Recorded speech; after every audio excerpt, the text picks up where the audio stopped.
टी-टीचा form भरताना सुरुवातीला आपण असंच गुगलवर जायचं. गुगलवर गेल्यानंतर तिथं महा टी-टी असं टाईप करायचं. महा टी-टी टाईप केल्यानंतर आपल्याला एक नवीन विंडो ओपन होईल. ओपन झाल्यावर त्याच्यावर सिलेक्ट करायचं. त्यानंतर आपल्याला इथं सर्व काही माहिती दिसेल. आपल्याला महत्त्वाच्या घडामोडी, यामध्ये आपल्याला उमेदवाराची नवीन नोंदणी, log in, user name, password ही माहिती दिसेल. आता यामध्ये युजर नेम, पासवर्ड आपण स्वतः तयार करायचा. जो टाकलेला पासवर्ड आहे तोच आपण टाईप करायचा. त्यामध्ये आपले पहिले नाव, वडिलांचं नाव, ईमेल आय डी हे सर्व भरल्यानंतर OTP पाठवा म्हणायचं. आपल्याला जर ते नावात काही बदल वाटत असेल तर कॅन्सल करायचं. मग आता आपण इथं नोंदणी केलेली आहे म्हणून आपण डायरेक्ट आपण काय करू, आपल्या उमेदवार लॉग इनवर जाऊ आणि आपला हा एक पासवर्ड आहे. आपला जे काही युजर नेम तयार केलेला आहे ती युजर नेम अशा पद्धतीने आहे. आता त्याचा पासवर्ड आपण तयार करून घेतलेला आहे. मग आपण यामध्ये आता इथं जी काही दिलेला कॅप्चा आहे तो कॅप्चा टाकून घ्यायचा. कॅप्चा टाकल्यानंतर लगेच आपल्याला पुढे लॉग इन करायचं. लॉग इन केल्यानंतर फॉर्म ओपन होईल आणि फॉर्म ओपन झाल्यानंतर आपल्याला कंटिन्यू पुढे करायचं आहे. आता पहा आपण लॉग इनवर जाऊ. असं लॉग इनवर गेल्यानंतर इथं अर्जाची माहिती भरा. यामध्ये वैयक्तिक माहिती भरायची आपल्याला. त्यामध्ये वैयक्तिक माहिती आपल्याला आईचं नाव तिथं टाकायचं आहे. आपलं जे नाव आहे ते मूलतः पहिल्यांदाच त्यामध्ये ऑटोमॅटिक येऊन जाईल आणि ते आल्यानंतर पुन्हा आपण सर्व माहिती भरायची. आपला ईमेल आय डी जसा तसा येईल जो आपण टाकलेला आहे आणि नंतर आपला जो मोबाईल नंबर आहे तो पण येईल. आपल्याला यामध्ये जन्मतारीख आपल्या नावात बदल असेल तर इथं नो, नसेल तर नो म्हणायचं, असेल तर येस म्हणायचं. आणि जर समजा फिमेल असेल आणि तिचं डॉक्युमेंटचं नाव जर तिचं स्वतःच्या वडिलाचं असेल आणि आता जर तिनं आधार कार्डवर तिच्या पतीचं नाव लावलेलं असेल तर त्यावेळेस आपल्याला येस म्हणावं लागेल तिथं, जर महिला असेल तर. पण आपण इथं समजा जर नावात बदल नसेल, शालेय डॉक्युमेंटसुद्धा आपले त्याच नावाने आहेत ज्या नावाने आपण फॉर्म भरतो आहोत, तर मग तिथं आपण नावात बदल आहे असं म्हणण्याची गरज नाही. आता मग इथं सर्व माहिती टाकल्यानंतर आपण इथं जन्मतारीख आपली नमूद करायची. जन्मतारीख नमूद केल्यानंतर आपल्याला पुढे जी काही माहिती आपल्याला भरायची, आता ही जन्मतारीख आपण इथं ॲड करू. त्यानंतर पुढे कंटिन्यू आपल्याला तसंच सर्व माहिती भरून टाकायची. आधार नंबर, आपला इनरोलमेंट आय डी, जर आधार नंबर नसेल आणि आपल्याकडे जर पावती असेल तर मग आपण इनरोलमेंट आय डी हा भरायचा. त्यामध्ये तिची आवश्यकता नाही भासणार. मग आधार नंबर जो आहे आपला तो आपण आधार नंबर इथं टाकून द्यायचा आणि पुढे हे पूर्ण झाल्यानंतर लगेच आपल्याला पुढचा जी विंडो आहे ती ओपन होईल. अशा पद्धतीने आपण इथं आपली जन्मतारीख निवडली. जन्मतारीख निवडल्यानंतर आपल्याला लगेच पुढे पाहायचं की त्यामध्ये आपला जी काही तारीख आहे ती व्यवस्थित टाकायची. जन्मतारीख निवडल्यानंतर लगेच आपल्याला ते खाली दिलेलं सर्व प्रमाणपत्र आणि जी काही प्रमाणपत्र तारीख आहे ती टाकल्यानंतर सेव्ह म्हणायचं. सेव्ह आणि नेक्स्ट केल्यानंतर आपल्याला पुढची माहिती येते, संपर्काची माहिती. मग इथं आपल्याला जो पत्ता आहे तो पत्ता आपल्याला टाकून घ्यायचा आहे आणि पत्ता टाकून झाल्याच्या नंतर पुढे लगेच आपल्याला शैक्षणिक माहिती भरायची. अशा पद्धतीने आपण इथं सेम ॲज परमनंट ॲड्रेस केलं की आपला तो आत्ता पत्ता होईल. सेव्ह नेक्स्ट म्हणायचं आणि सेव्ह नेक्स्ट म्हटल्यानंतर आपल्याला इथं सर्व माहिती दिलेली आहे. पहा, आपण सर्व पॉईंट सर्व एकदा पाहून घ्यायचे. आपण तिथं व्यावसायिक पदवी शिक्षण दिलेलं आहे, त्याला टिक केल्याशिवाय आपली खालची ती ॲक्टिव्ह होत नाही. मग आपण इथं जे आपलं काही व्यावसायिक शिक्षण आहे, आपल्याला 6वी ते 8वीसाठी आपल्याला कोणतं शिक्षण लागतं तर B.Ed लागतं किंवा D.Ed लागतं.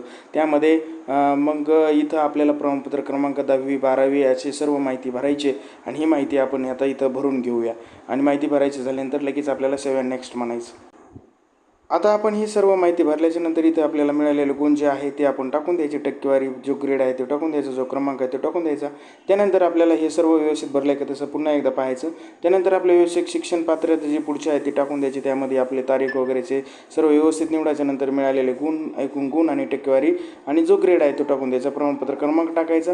त्यानंतर आपण पुन्हा एकदा पाहायचं की आपलं काही शिल्लक राहिले का. जर एक जरी माहिती त्याच्यामध्ये शिल्लक राहिली तरी याचं यामध्ये दिलेलं आहे. पहा, मी या www.vmc पुणे वेबसाईटवर मधील महा टी-टी 2018मध्ये गुन्हेगार आहे का, 18-19मध्ये तर असेल, नसेल तर नो म्हणायचं आणि खाली इथं नो टाकायचं. आपल्याला इथं आपल्या ओळखीचा पुरावा आधार नंबर आपल्याला टाकून द्यायचा आणि आधार नंबर टाकल्याच्या नंतर आपल्याला पुढे जी काही माहिती आहे ती आपल्याला भरायची आहे. नंतर आपल्याला हे केल्यानंतर सेव्ह अँड नेक्स्ट केल्यानंतर आपण ही शैक्षणिक माहिती भरली. सेव्ह अँड नेक्स्ट केल्यानंतर आपण याला काय करायचं, पुन्हा आपण कोणत्या पेपरसाठी फॉर्म भरत येतो, आपलं परीक्षा केंद्र कुठलं पाहिजे. तर मॅथ, सायन्स आणि समजा मी निवडलं सेकंड पेपर, तर सेकंड पेपरसाठी आपण पाहतो मराठी भाषा निवडली, हिंदी निवडली. आता इथं भाषेचं एक थोडासा गोंधळ आहे. पहा, जर आपण परीक्षेचं माध्यम जर हिंदी निवडलं तर आपल्याला 2 भाषा घेता येतात, हिंदी आणि मराठी. पण आपण जर समजा इथं परीक्षेचं माध्यम जर समजा मराठी पहिलं निवडलं तर दुसरी भाषा आपल्याला ऐच्छिक भाषा तिथं कंपल्सरी इंग्लिश घ्यावीच लागते. आणि पहिली भाषा जर आपण इथं परीक्षेचं माध्यम इंग्रजी निवडलं तर दुसरी भाषा इंग्लिश घ्यावंच लागते. बघा, इंग्लिश निवडलं तर दुसरी भाषा मराठी येते. पण जर समजा आपण हिंदी निवडलं तर आपल्याला 2 भाषा हिंदी आणि मराठी घेता येतात. मी या अगोदरच्या व्हिडिओमध्ये पण सांगितलेलं आहे की 2 भाषा हिंदी आणि मराठी कसं निवडायचं. तर तुम्ही परीक्षेचं माध्यम कोणतंही ठेवा, काय गरज पडत नाही. परीक्षेचं माध्यम कोणतं जरी असलं, नंतर आपण ही सर्व माहिती भरल्याच्या नंतर आपल्याला इथं बघा जे आपलं छायाचित्र आहे म्हणजे फोटो आहे तो 117 ते किती 51 KB पर्यंत, म्हणजे 117 नाही 17 ते 51 KB पर्यंत आपला जो पासपोर्ट फोटो आहे तो पाहिजे. स्वाक्षरीची जी काही लेंथ आहे, त्याची जी काही साईज आहे JPG म्हणजे 17 किंवा 51 MB पाहिजे. आणि सहीचा पुरावा त्यामध्ये व्यवस्थित पाहिजे आपल्याला 30 KB ते 500 KB पर्यंत. ओळखीचा पुरावा जो आहे आपला आधार कार्ड वगैरे जी काही PDF आहे, फोटोमध्ये आहे. आणि 17 KB ते 500 KB पर्यंत आपल्याला स्वतःची सही आपल्याला एका कागदावर करायची.